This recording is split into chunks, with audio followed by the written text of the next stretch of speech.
Shalom a todos, bienvenidos a este estudio Shevit Shel Pesach, el día séptimo de Pesach. Eso significa Shevit, Shevit, el séptimo día de Pesach. En este día se conmemora no solamente el Pesach como tal, sino la salida completa de Egipto, de Mitzrayim. Ya ayer, en el estudio de Kabbalah Shabbat, en el Devar Torah, me referí un poco a eso. Hoy día vamos a volver a hablar de esto porque es el tema de la parashá, realmente. Así que en este séptimo día de Pesaj, allí vemos una imagen representativa, un poco trágica, pero bueno, de lo que se trata, ¿no?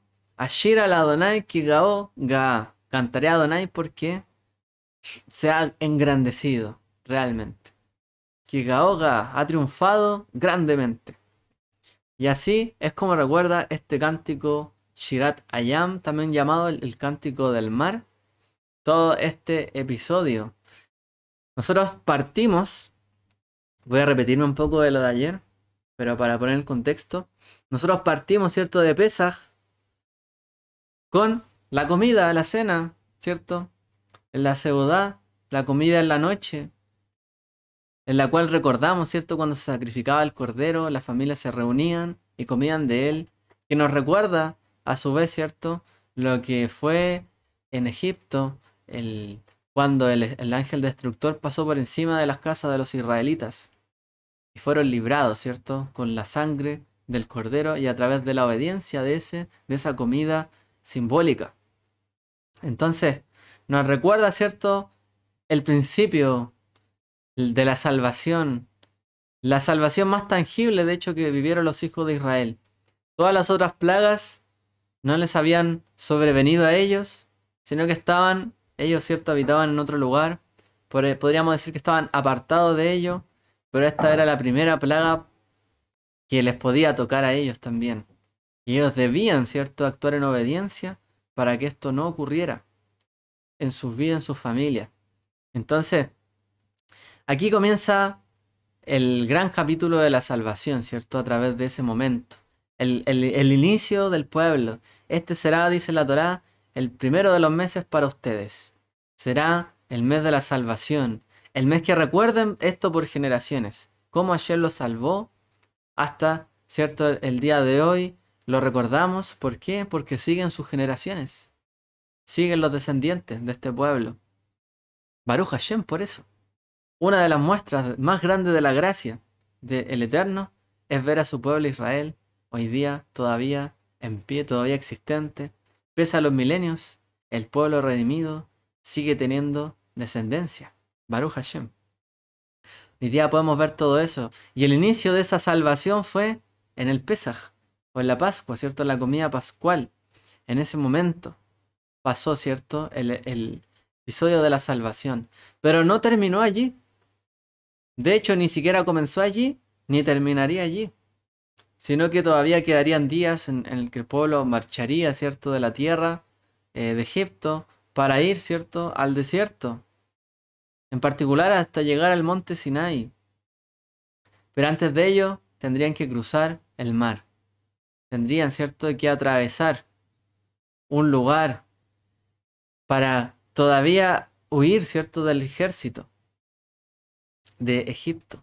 Por lo tanto, en esta porción se lee, ¿cierto?, ese episodio, volvemos atrás, en el libro de Shemot, para recordar la salida de Egipto por completo, que fue cuando el pueblo de Israel logró cruzar el Yam Suf, el Mar Rojo. En ese momento, la salida, ¿cierto?, de Yetziat Pesach o Yetziat Mitzrayim, es la salida de la Pascua, la salida de Egipto. Es lo que se conmemora en este día. Coincidentemente, ¿cierto?, con el texto de la escritura que sitúa a ese día séptimo, lo menciona. Entonces allí Rashi también liga ese día con el séptimo día de Pesaj. Y bueno, hoy día también recordamos, ¿cierto?, ese momento. Y está esta lectura especial. Bueno, para entrar, ¿cierto?, en el tema, se toca el cántico del mar, un cántico muy importante, ¿cierto?, dentro de la Torá, muy interesante. Tiene algunos matices, que no vamos a comentar tanto hoy día en cuanto a los matices del cántico, ya que hay algunos indicios dentro de este cántico que sitúan el cántico como teniendo un origen antiguo, pero siendo una versión un poco actualizada. Por lo menos dentro del estudio de la crítica bíblica, es decir, que tratamos de situar el texto en su época, quién lo dijo, está bien, cómo es la redacción. Se nos señala el cántico como que las cosas están sucediendo, pero por ejemplo después dice, oyeron los pueblos. La pregunta es, ¿cierto? Si eso estaba ocurriendo en ese momento, ese cántico como tal, ¿cómo pudieron haber oído los pueblos en ese momento? O después, hablando del monte de la santidad como algo futuro, pero como algo que realmente sucedería o que estaba sucediendo. Los verbos ahí en el texto del Shirat Hayam son bastante reveladores y dicen mucho más que las versiones que se traducen. Realmente este cántico conecta lo que fue probablemente la inauguración del Bet HaMikdash, el primer templo. Y probablemente un texto, parte de este cántico es un cántico antiguo y otra parte, ¿cierto? Es un complemento que se recitaba en el templo en la época de cuando se erigió el templo de Salomón. Y hay varios vestigios de eso en el mismo texto. Por ejemplo, cuando le llaman Mahom, eh, la morada de tu santidad, ¿ya? El término en hebreo ahí, cuando dice morada, solamente aparece 2 veces en toda la escritura. En la inauguración del primer templo y en el Cántico del Mar, coincidentemente. Todo el lenguaje que utiliza es un lenguaje del templo también, de una inauguración. Y la mayor... a ver, el sentido lo complementa bastante bien cuando nosotros pensamos que en realidad este cántico era cantado en el templo y fue inaugurado y fue recopilado también de textos más antiguos, que de eso también se puede ver allí. No quería entrar en todo ese tema, pero lo menciono porque es bastante interesante que en el hebreo se puede visualizar mucho más allá. A veces, cierto, como lo explican los sabios, la Torá no es un libro cronológico, lo cual indica también, cierto, de que no todas las cosas que aparecen allí están cronológicamente en el tiempo, sino que realmente muchas veces se complementaron a lo largo de sus generaciones para lograr una costumbre, una tradición en los himnos, en los cánticos posterior. Uno se podría preguntar también cómo es que todos los hijos de Israel cantaron al unísono la misma canción. Y, y como le llama ahí el texto, un himno, cuando un himno era algo recitado que se conocía, no era un cántico espontáneo.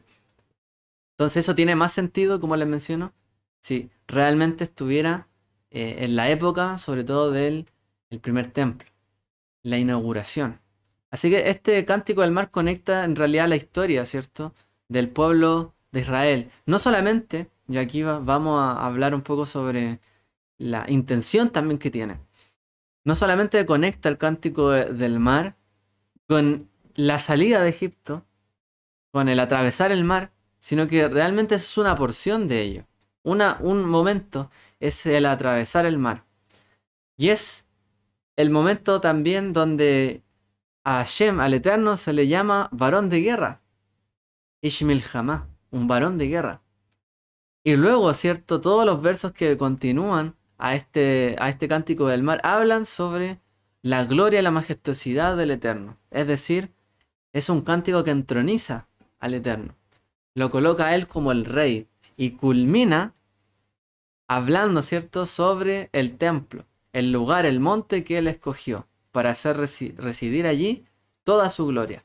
Es decir, él se alza como un eterno, ¿cierto? Un Dios, un Elohim, grande, majestuoso, que ha triunfado, ¿cierto? A través de su pueblo, lo ha demostrado. Luego es entronizado en este cántico, es un cántico, como se puede visualizar, dentro del contexto del mundo antiguo, como un cántico de entronizamiento. A él se le entroniza realmente en este cántico. Y culmina diciendo donde él reside y donde Él mora, es decir, el lugar donde Él reina, desde el lugar donde Él se va a manifestar, que sería el monte de la santidad, situándolo, ¿cierto?, en el templo, en el monte del templo cuando se erigió toda su esplendor.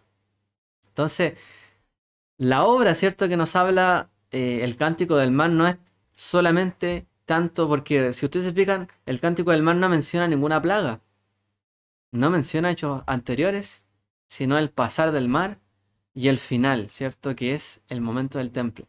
De la misma manera, la Torá nos relata todo este hecho del Pesaj. Partimos, ¿cierto?, desde la comida sacrificial del Pesaj, pasamos por la salida, el cruce del mar, y ¿dónde culmina todo el proceso? Como lo sitúan también los rabinos, en el monte Sinaí. Entonces todos estos días entre Pesaj y Shavuot, que es la fiesta de las semanas, o Pentecostés, el día 50, nos lleva, ¿cierto?, a todo este proceso y este camino que también menciona como el propósito. ¿Cuál es la intención? La intención de este cántico es entronizar al Eterno. ¿Para qué? Para demostrar también dónde Él reina, dónde Él manifiesta también su voluntad, que es desde el monte de su santidad. Y para el pueblo de Israel eso constituyó, ¿cierto?, como el mismo proceso desde que salió de Egipto, desde que comió el Pesaj hasta que llegó al monte Sinai, el monte de la santidad donde se manifestó Hashem, ¿cierto?, a ellos y les entregó su Torá. De esa misma manera vemos la historia de Israel, un pueblo que sale, ¿cierto?, el Eterno lo libra, lo salva, pero ¿cuál es la intención? Para que Hashem, para que Dios se glorifique en medio de ellos, para que lo reconozcan como rey y finalmente puedan recibir o puedan recibir la Torá y puedan ir a adorar, ¿cierto?, al lugar donde Él ha destinado. Ese es como el objetivo también que tiene este cántico y que nos da la Torá en todo este proceso. Y es también muy bonito entenderlo, cómo nos ayuda, ¿cierto?, este texto a entender también la intención. Más que la intención es de librarnos, la intención es llevarnos a su monte. Y en su monte, ¿cierto?, demostrar que Él es rey, adorarlo a Él como rey y seguir nosotros sus leyes como sus súbditos. Y así Él reina desde Jerusalén, desde Sion, desde el monte Sinai, hasta el día postrero. Entonces de esta manera entendemos que el propósito de la salvación, inclusive, si hablamos así, ¿cuál es? Librarnos de la mano de nuestros enemigos, es una parte. Sacarnos, ¿cierto?, de cerca de nuestros enemigos, una parte. Manifestar en el fondo cómo el Eterno es capaz de derrotar a nuestros enemigos, o a quienes se levantan contra nosotros, una parte. ¿Cuál es el punto? Que Él nos quiere entregar, ¿cierto?, su Torá. Pero para ello debemos reconocerlo como el Rey. Debemos entronizarlo a Él. Decir que Él es el Rey. Y de allí en adelante Él nos enseñará sus caminos. Subiremos a su monte santo, como dice Isaías, y Él nos enseñará sus caminos. Su Torá saldrá de Sion, la palabra de Adonai de Jerusalén. Y en ese momento estará completo el proceso. Entonces la salvación no es solamente una obra de ser perdonado, de salir, de librarnos de lo malo, sino que el propósito es llevarnos a reconocerlos a Él como Rey y vivir conforme a sus caminos. Y eso es lo que podemos entender a lo largo de toda esta fiesta. Para complementar un poquito, ¿cierto?, toda esta historia, todo esto que hablamos, ¿cierto? Como aquí aparece, hay un texto de Corintios. Dice, porque no quiero que ignoréis... ¿A dónde miro? Porque no quiero que ignoréis, hermanos, que nuestros padres todos estuvieron bajo la nube y todos pasaron por el mar. Y en Moisés todos fueron bautizados en la nube y en el mar. Y todos comieron el mismo alimento espiritual. Y todos bebieron la misma bebida espiritual. Porque bebían de una roca espiritual que los seguía. Y la roca era el Mesías. Entendemos que el pueblo rescatado por el Eterno ¿Cuál era el objetivo nuevamente? Simplemente librarlos, salvarlos. ¿Qué es lo que se conmemora realmente? ¿Cuál era el propósito de Hashem con el pueblo? Aquí vemos, ¿cierto?, que uno de esos propósitos era purificarlos, era renovarlos.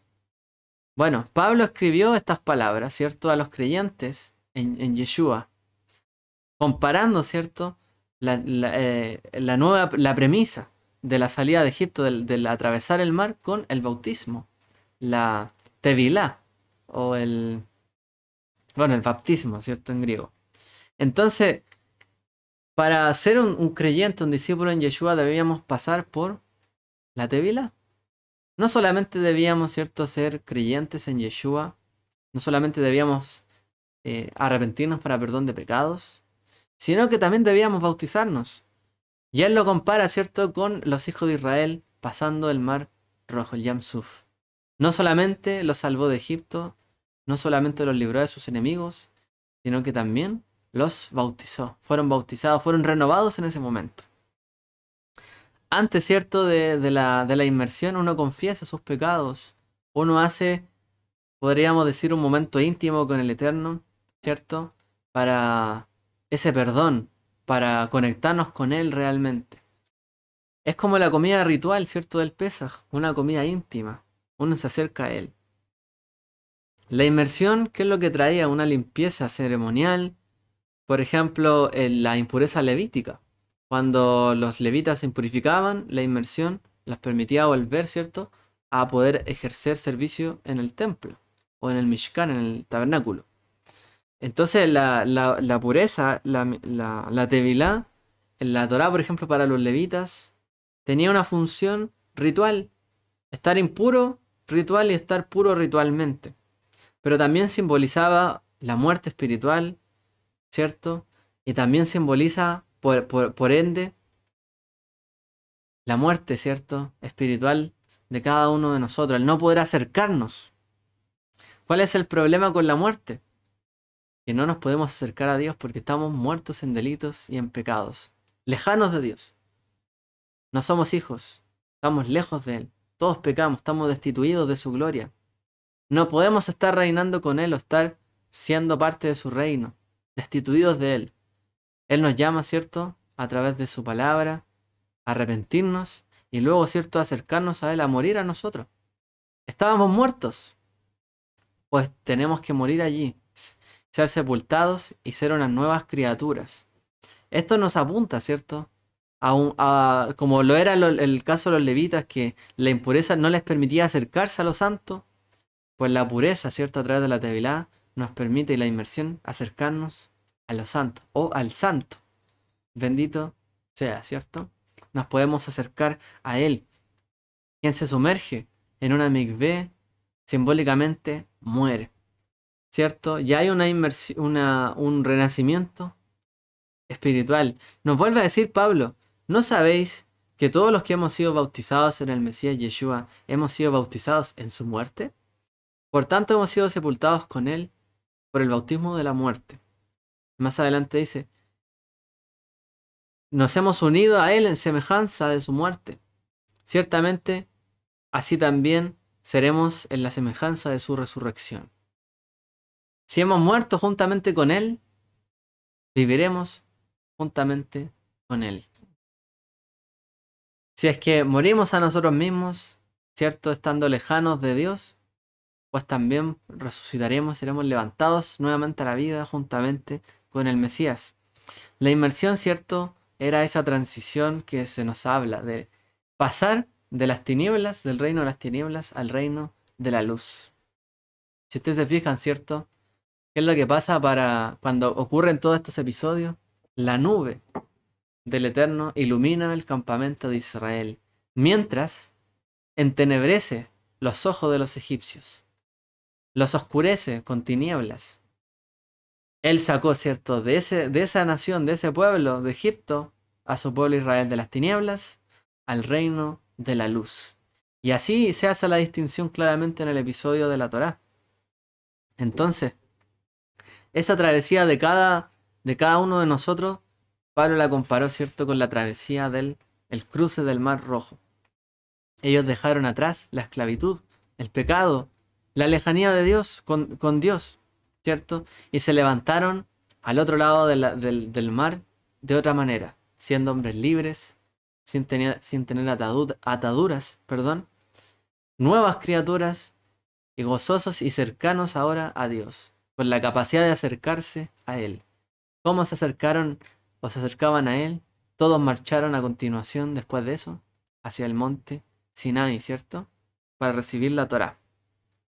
Pablo les advirtió también, Shaul, a los creyentes, los corintios, que no tuvieran un concepto tan elevado de sí mismos.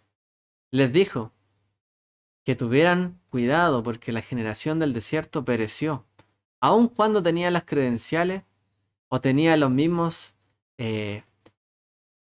las mismas ventajas incluso que ellos como creyentes, que también se habían arrepentido, habían sido salvados de la muerte, ¿cierto? El Eterno los había liberado, habían resucitado juntamente con el Mesías para vida, pero aún así como los hijos de Israel en el desierto, cuidado, porque muchos de ellos, ¿cierto?, fueron sumergidos en Moisés, en la nube y en el mar, pero aún así no entraron en la tierra prometida. Y Pablo lo compara, obviamente, con la era mesiánica, la era, ¿cierto?, del mundo venidero. Y obviamente no fue esto la única persona que sitúa esto de esta manera. El Midrash Rabbah también dice algo similar, dice: la travesía del mar puede compararse con la de una mujer que, habiendo cumplido los días de su impureza, se purificó y se acercó a su marido. Cuando éste la vio, ¿cierto? Hablamos de la nidá, el periodo, ¿cierto?, de la mujer, donde se separa de su esposo. Y cuando el esposo la ve, le preguntó: ¿quién puede atestiguar de que estás pura? Y ella le respondió: he aquí que mi criada puede atestiguar que me he purificado por inmersión en la mikvé. De alguna otra manera, ¿cierto? Esto es comparado como lo sitúa también el Midrash. Es como Israel era como una mujer que estaba impura en su momento, ¿cierto? Pero al atravesar todo esto, realmente podía ya acercarse a su marido. Y esto es similar, Israel estaba impuro. Israel no se podía acercar todavía al Eterno. Tenían que pasar por el mar, el Yam Suf. Tenían que ser purificados. Tenían, como decíamos ayer, que dejar de lado esos temores. Y tenían que empezar a confiar totalmente en Hashem. Tener una emuná completa. Como dice, ahora sé que tú eres Dios, ahora creemos en ti y en Moshe tu siervo. Ahora sí sabemos. Tiene que haber un momento donde se pueda acercar, y Israel tenía que pasar todo este periodo para poder acercarse al Creador, al Eterno, a Dios, que les iba a entregar su Torá. Y así es como vemos que todo este episodio es una gran tevilá. Hay diferentes visiones, ¿cierto? O de textos al menos que sitúan cómo fue esta apertura. Se sabe que pasaron en seco. Hay quien dice que se entenebrecieron los ojos de los egipcios. Hay quien dice que quizás fue como una ola grande que arrasó con los egipcios, por ejemplo, cuando cruzaron. Dice el texto que se levantaron como paredes las aguas. Hay otros midrash que hablan que dice que se levantó una pared para cada tribu, prácticamente. Otros dicen que era como un túnel. Y bueno, hay bastantes versiones porque se menciona en varias ocasiones el texto del cruce del mar. Entonces, ¿cómo pasó realmente? Todavía va a seguir siendo algo que tengamos en nuestra imaginación, pero que podemos vivir y revivir cuando hacemos nuestra tevilá, cuando nos sumergimos en las aguas. Podemos revivir ese momento junto con todo Israel, ser sepultados para muerte. En ese momento ellos dejaron, cuando los egipcios quedaron atrás, también el peso que ellos tenían de Egipto quedó atrás con ellos. No se habían podido librar de ello hasta que vieron a sus enemigos caer. Y todo ese peso que todavía sentían que los perseguía, quedó atrás. Entonces, esto es como una tevilá. Hay, hay un Midrash que yo lo mencioné ayer y hoy día lo quiero mencionar también para comparar con el Mesías. Hay un Midrash que sitúa, ¿cierto?, a un hijo de la tribu de Judá, Nachshon, su nombre, que él fue el primero en entrar al agua para atravesar esas aguas. Cuando el Eterno le dice, cuando Moshe le dice, ¿y qué hacemos ahora? El Eterno le dice, ¿qué me preguntas a mí? ¿Por qué clamas a mí? Dile al pueblo que marchen.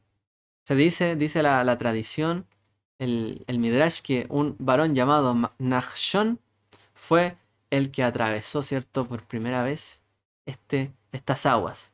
Y se lanzó como el primero para atravesarlas.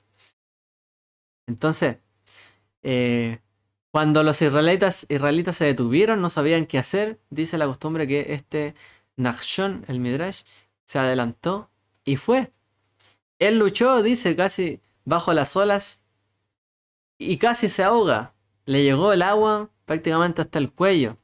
Pero mientras él, ¿cierto?, estaba allí, el Eterno, se dice ahí, dice el Midrash, que en ese momento el Eterno le dice, dile al pueblo que marche. En ese momento. Entonces se dice ese Midrash que fue Nachshon, un hombre de la tribu de Yehudá, el que fue el primero, ¿cierto?, que condujo a Israel para atravesar el Yam Suf. Ese salto de fe que se requirió para ello alude también a nuestro Mesías. ¿Por qué? Porque los rabinos, de hecho, en nombre de este Midrash, dicen de Nachshon que, dado los méritos de Nachshon de saltar al mar y ser el primero, es que su tribu también ganó, ¿qué cosa? El derecho, ¿cierto?, a reinar como la casa de David, a través de David, ¿cierto?, y su descendiente. Entonces, como dice el Midrash, Nachshon saltó en medio de las olas del mar seguido por su tribu. Por eso la tribu de Judá mereció el reino. Cuenta el Midrash. La historia, ¿cierto?, que complementa un poco este texto. ¿Y qué es lo que dijo Israel en el mar? Adonai Mloch Leolam Baed. Adonai reinará por siempre, jamás. Por lo tanto, Hashem, bendito sea, dijo y respondió, lo haré rey porque me proclamaron rey en el mar. Y más allá, lo haré rey a perpetuidad, ¿cierto? Porque ellos también me declararon rey para siempre en el mar. Dice el Midrash. Por eso lo conectan allí y lo podemos conectar con el cántico del mar. Como les decía, la inauguración del templo y la dinastía de que viene de David y Salomón en adelante, ¿cierto? El reino de la casa de David como un reino perpetuo, jurado, ¿cierto?, en la escritura para la tribu de Judá a través de David y sus descendientes. Como dice el Midrash, en ese momento, como todo el pueblo dijo que Hashem reinará por siempre y jamás, también yo permitiré que ellos reinen para siempre, esta tribu. Y se dice que de ahí vino también una de las razones y motivos de por qué el reino recae sobre David y esta tribu. También los sabios compararon, los rabinos, este hecho de Nachshon al atravesar con el episodio de Sadrach, o Shadrach, Meshach y Abednego, cuando entraron, ¿dónde? En el horno de fuego. Nachshon fue como ellos, como un mártir. Estuvo dispuesto voluntariamente a morir, a sacrificarse, para santificar y hacer, como se llama, Kiddush Hashem, santificar el nombre de Hashem. A través de ese acto voluntario avanzó, fue como un martirio, estuvo dispuesto a dar su vida por completo. Estuvo completamente dispuesto a dar su vida en ese momento. Y por eso tuvo el privilegio también de ser un ancestro del Mesías. Y así también como Nachshon, Yeshua también, de propia voluntad, ¿cierto?, se sacrificó por el pueblo. Y fue el que puso su vida por nosotros. Y de esta manera también se convirtió en quien oficia para perdón de pecados perpetuamente. Quien tiene, ¿cierto?, en su propia autoridad también el poder del perdón de pecados. Que ayer le concedió, ¿por qué? Porque él también fue el primero, el que hizo este acto. Entonces podemos ver que el Mesías también es un Un arquetipo de Nachshon que estuvo dispuesto a morir y murió, pero también resucitó. Así como Nachshon estuvo a punto de morir y pudo haber muerto y estaba dispuesto a morir, y se considera que murió y después avanzó en seco como hombre libre. Así también el Mashiach. El Mashiach se levantó y luego, ¿cierto?, siguió avanzando y condujo al, podríamos decir que en ese mismo sentir se condujo al pueblo para salvación.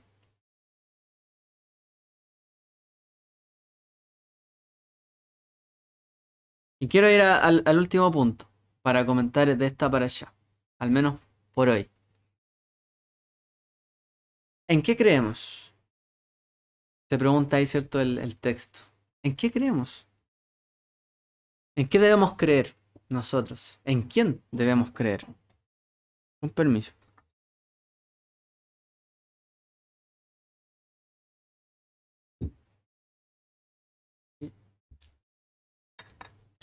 Entonces, creer en Dios es una cosa, pero mucha gente cree en Dios. Otra pregunta que nos debemos hacer, ¿creemos en Moshe? Y eso es una pregunta totalmente diferente. Ayer mencionaba una cosa similar, ¿no? Una parábola. He allí un rabino que se alejó mucho, ¿cierto? Un maestro. Se alejó para estudiar la Torá y dejó a su esposa en el hogar. Se fue muy lejos, ¿cierto? Y la familia quedó cuidando también a su esposa. Y dijo que iba a estudiar de la Torá. Y cuando él volvió, le preguntó el suegro, ¿y qué aprendiste de la Torá? Y él dijo, aprendí que existe Dios. Y el suegro lo mira y le dice, pero para eso te fuiste tanto tiempo, si aquí cualquiera puede decir que existe Dios. Pero dice, ¿cualquiera puede decir que existe Dios? El rabino dice, pero no cualquiera, ¿cierto?, lo conoce.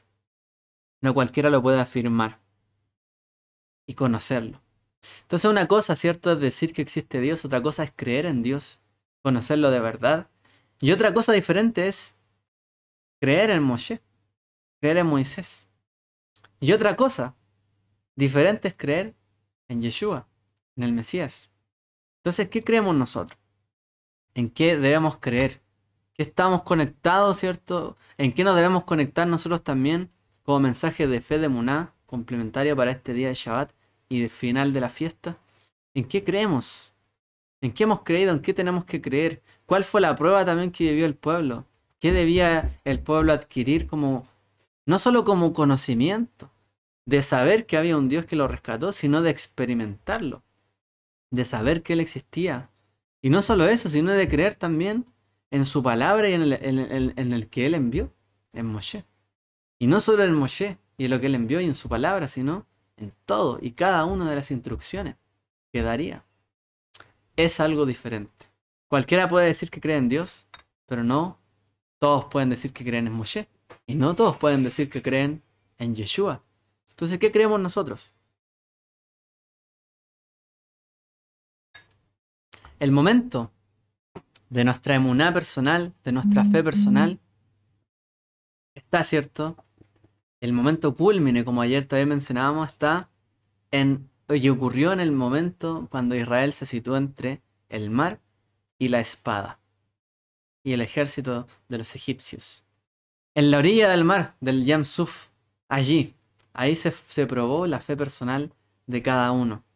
Después de haber visto la destrucción del ejército, del faraón, y la liberación grande que ellos recibieron a través, ¿cierto?, de Moshe, al cruzar el mar, etc., en ese momento depositaron su fe plenamente en Dios y en su siervo Moshe. Como dice la Torá, y allí temieron al Señor. Le temieron. Significa, ¿cierto?, que Él, como dicen los sabios, que Él comprendieron y entendieron que Él castiga a los malvados y recompensa a los justos. Él castiga al que se va en contra, ¿cierto?, de su voluntad y que actúa para mal en este mundo. Y recompensa a los justos. En ese momento, dice que temieron al Señor. Los rabinos dicen así. ¿Qué significa temieron al Señor nuevamente? Que Él castiga a los malvados y recompensa a los justos. O sea, hay recompensa, hay castigo.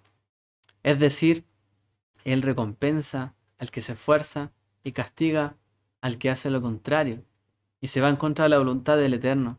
Es decir, de alguna manera Él nos bendecirá, nos dará la justicia siempre cuando nos esforcemos en su camino. Y ese es el principio también del temor de Dios. ¿Cierto? La Escritura dice el principio del temor es la sabiduría. La sabiduría también es entender. Y es entender en parte esto. Que el Eterno sí recompensa siempre nuestro esfuerzo. Sea hoy, mañana, al final de nuestros días, o quizás en otra vida. Y quizás no en esta, pero Él recompensa el esfuerzo del justo. Y Él, de similar manera, también recompensa al malvado. Y le da, cierto, la paga y la justa paga que también merece. Entonces, dice también que creyeron en el Señor. No solamente temieron en Él, no solamente entendieron que de verdad Él recompensaba y Él aplicaba justicia en el mundo, sino que también creyeron en Él. ¿Qué significaba? Que creyeron en Él, que yo creo que Él me puede salvar, y no solamente creo que me puede salvar, sino que he visto y he creído y Él me ha salvado. Y eso es realmente creer en Dios. Yo puedo decir que existe Dios, pero otra cosa es creer en Él. Creer significa eso. Yo sé que tú puedes salvar y yo sé que tú me has salvado. Ahora sé que tú me has salvado. Por eso, cierto, todos experimentamos esto en nuestra vida cuando venimos delante del Eterno, de Dios. Cuando hemos creído en Él. En ese momento, antes a lo mejor sabíamos algo de oídas. Pero cuando vimos su obra en nuestra vida, cuando experimentamos realmente lo que Él nos había dado, su salvación, cuando vimos en nuestros ojos, en nuestros corazones, en nuestro interior, todo de lo cual Él nos perdonó y nos libró y nos salvó, y nos dimos cuenta y reconocimos ello, wow, en ese momento reconocimos, ahora sí creo, realmente creo, que Él salva porque me salvó y Él puede y tiene el poder de salvar. Y luego dice la Escritura, y creyeron en su siervo Moshe. Temieron a Dios, creyeron en el Señor, en Adonai, y luego dice, y creyeron en su siervo Moshe, y en Moshe su siervo. ¿Qué significaba eso? Que a partir de ese momento creían en Moshe como el enviado, el agente, el intermediario, el que estaba, cierto, representando a Dios y la voluntad suya en medio de ellos. En ese momento también supieron que el Eterno podía obrar. Su obra de salvífica o su obra de salvación podía también ser obrada a través de Moshe. Y Moshe era un agente del Eterno, obrando en este mundo. Es decir, creo en Dios, pero también creo en el que Él envió. Que Él manifiesta, ¿cierto? Lo que son sus obras, creo en Él. Estas afirmaciones hablan, ¿cierto?, sobre lo que es creer, creer en Dios, ¿cierto?, a lo largo de la Torá. Para creer para salvación. Así lo define, por lo menos, este episodio del cruce del mar. Eso es creer, ¿cierto?, en Dios a través de la Torá. Creer en Moshe no es lo mismo que creer en Dios. Y hay una diferencia, ¿no? Lo hemos explicado de alguna manera. Teísmo es creer en Dios. Cualquiera puede creer en Dios. Pero creer en Moshe es un poco más complejo. Creer en Dios es una cosa, pero creer en Moshe requiere que creamos en Dios. Tal y cual lo reveló Moshe a través de la Torá y a través de la Escritura, a través de la Biblia. Creer en Moshe es eso. Creer en Dios de la manera en que Moshe lo dio a conocer. Eso es creer en Moshe. Creer en Dios de la manera en que Él nos enseñó y nos instruyó a través de la Torá. Creer en Moshe es eso. Que Dios reconoce también mi esfuerzo cuando yo obedezco las palabras que Moshe también habló a través del Eterno para que yo hiciera, su Torá. Cuando yo obro conforme a la Escritura, yo estoy en el fondo creyendo en Moshe, porque creo en Dios de la manera que ahí se reveló, y de esa manera creo en Dios, que es una cadena. Muchas personas creen en Dios, pero no muchas creen o ven cierto sentido en la Torá de Moshe o en la misma, en toda la escritura. Quizás incluso ni en la Biblia ven sentido. Pero creer en Moshe requiere eso. Creer en él, pero también creer en sus palabras. Es el acto de fe, ¿no? Este es el acto de creer, creer en Moshe. Y Moshe es un profeta. Por lo tanto, él no habló sus propias palabras, sino que habló las palabras por la cual fue enviado a hablar por el Eterno. Y toda la Torá en la escritura es revelación de Moshe, es Torá de Moshe, es profecía, nebuá de Moshe. Es decir, es palabra del Eterno. Y yo creo en Dios a través de las palabras de Moshe. Entonces, la Mejiltá también, o el Midrash, hace un comentario sobre este libro de Shemot y dice: quien cree en Moshe, cree en Dios. Lo dice así, tal cual. El que cree en Moshe, cree en Dios. ¿Por qué? Porque yo podría decir, bueno, cualquiera puede creer en Dios a su manera. Pero dice la Mejiltá, y en el fondo es parte de nuestra fe, nuestros principios de fe. Si creemos en Moshe, creemos en Dios. ¿Por qué? De nuevo, ¿cuál es el punto allí? Porque si creemos en Moshe, creemos que el Dios, ¿cierto?, que se reveló allí, es el verdadero Dios y no hay ningún otro. Por lo tanto, la manera de creer en Dios es a través de lo que nos fue mostrado por Moshe. Creer en Moshe es creer en Dios. De otra manera podríamos decir, yo también creo, y cada cual cree a su manera. Haciéndose una imagen, ¿cierto?, a lo mejor mental, ideal de lo que es Dios. Pero yo debo creer como fue revelado por Moshe en Dios. Y de esa manera creo en Dios. Y a ese Dios sirvo. Y a ese Dios obedezco. Y a ese Dios le rindo también mi honor, ¿cierto? Todo el honor, toda la honra y la vida. De otra manera creeríamos en otro Dios. O en cualquier otro Dios, o en cualquier otra forma de Dios. Entonces, el principio de fe viene también por aquí. Y es casi igual. Es casi lo mismo. El que cree en la Torá cree en algo más que simplemente en alguien que es un ser superior. Cree en el Dios de la Biblia. Creer en la Torá, creer en Moshe, es creer en el Dios de la Biblia. Negar a Moshe, negar la Torá, es negar al Dios de la Biblia. Y el que expresó su voluntad allí. Por eso, toda nuestra escritura, todo el texto, ¿cierto?, debe ser un todo coherente. Sabemos nosotros, por supuesto, que pueden haber, a través de los siglos de transcripciones de la escritura, errores. A lo mejor nosotros comprendemos de manera diferente algunas cosas que a lo mejor tienen otro sentido, etc. Uno podría decir, bueno, pueden haber algunos puntos que hay que ajustar, por supuesto que sí. Pero significa de todas maneras que a través de la revelación que vemos allí, es la manera en que creemos en Dios. Creemos en el Dios de la Biblia, en el fondo. Yeshua dijo algo similar. A colocar acá. A sus talmidim. Él les dijo: no se turbe vuestro corazón. ¿Creéis en Dios? Creed también en mí. ¿Creen en Dios? Crean también en mí. Dice Yeshua. Así como habían puesto su fe en Dios, también necesitaban poner su fe en Él como el agente de salvación de Dios. Como el libro de Hebreos también lo dice. Espero que, habiendo aprendido los rudimentos de la fe, sigamos avanzando, ¿cierto? ¿Y cuáles son los fundamentos que sitúa ahí? La fe, dice, bueno, habla de la resurrección, habla de varias cosas, y entre ellas dice la fe en Dios. Y la fe en Dios que habla el libro de Hebreos es esta: la fe en Dios a través del Mesías. Creer que Él es el enviado de Dios. No solamente creer que hay Dios. Eso no es un principio de nuestra fe, rudimento de la fe. Es creer que hay Dios, pero a través de el Mesías. Necesitamos poner la fe también en el Mesías.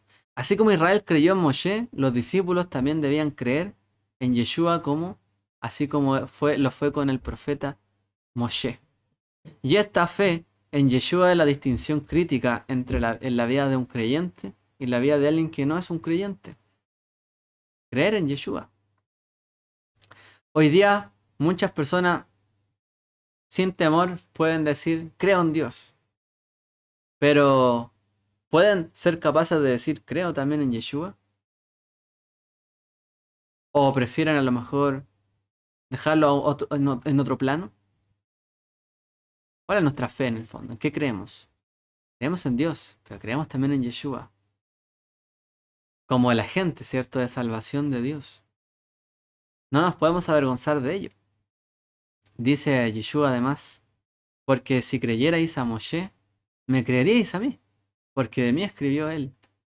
Yeshua más allá todavía fue, ¿cierto?, diciendo, si ustedes creyeran en Moshe, en la palabra de Moshe, en el Dios que revela Moshe, y en las profecías que dijo Moshe, se darían cuenta que él está escribiendo de alguien más. Y él escribe del Mashiach, del Mesías. Él escribe de mí. Si creyeran en él, creerían en mí. Fíjense en eso. Nuevamente, los sabios dijeron, el que cree en Moshe cree en Dios. Y Yeshua dice, el que cree en Moshe, cree en mí también. Si de verdad creyeran en Moshe, creerían en mí también. Si de verdad practicaran la Torah de Moshe, si de verdad estuvieran dispuestos a reconocer la Torah de Moshe, también me reconocerían a mí. Y a Dios, por consecuencia. Entonces, creer en Moshe no es algo trivial. No es un paso que queda en un último plano.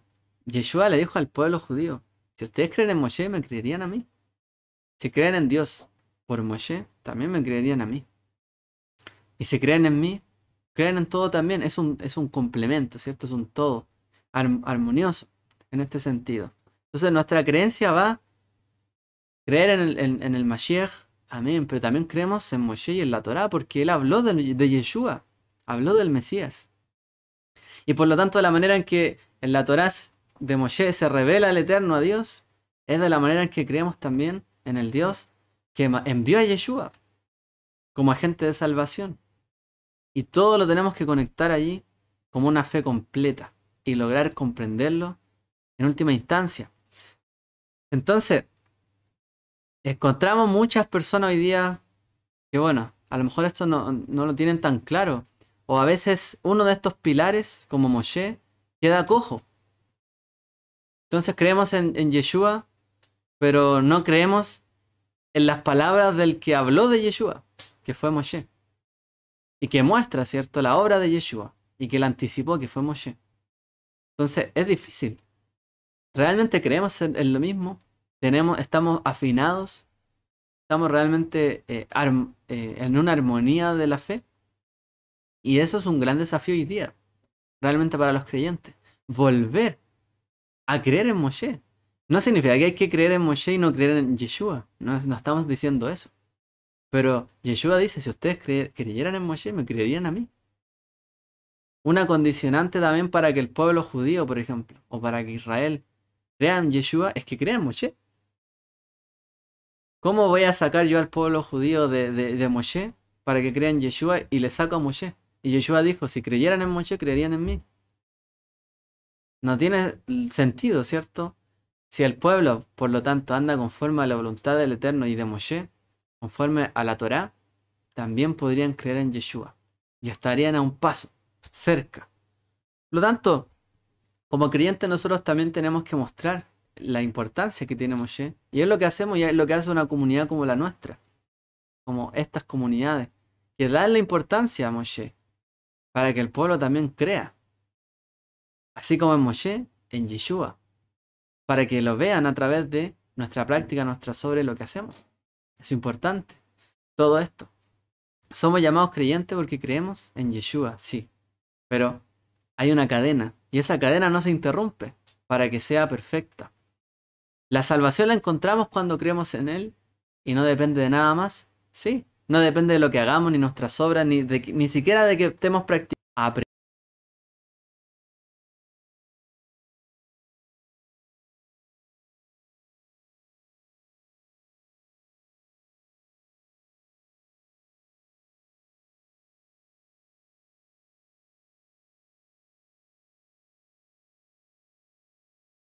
Aprender cómo debía comportarse en adelante.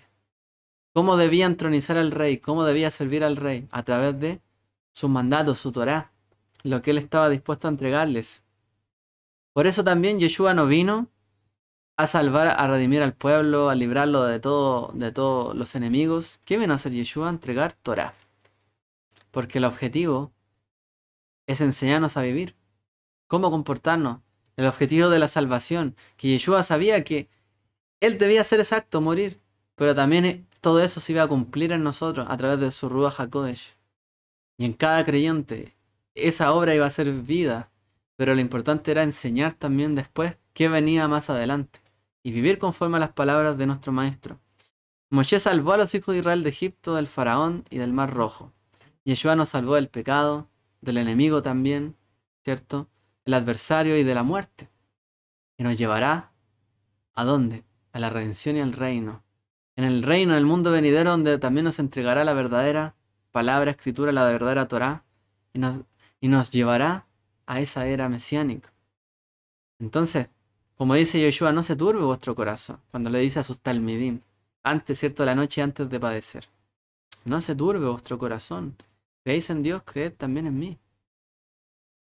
No piensen más allá. Si ustedes creen en Dios, están seguros, afírmense en eso. Y también le dijo al pueblo, afírmense en Moshe. Y de esa manera entenderían lo que le estoy hablando. Tenemos varias herramientas, ¿cierto?, a nuestro alcance. Estas fiestas nos hablan también de todo ello. Tenemos un camino que recorrer, pero tenemos herramientas. La obra salvífica de Dios tiene que completarse.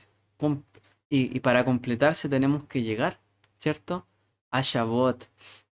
En los días que siguen, ¿cierto?, al Pesaj, se comienzan a llevar las primicias de la cebada, que es el Homer, ¿cierto?, al templo.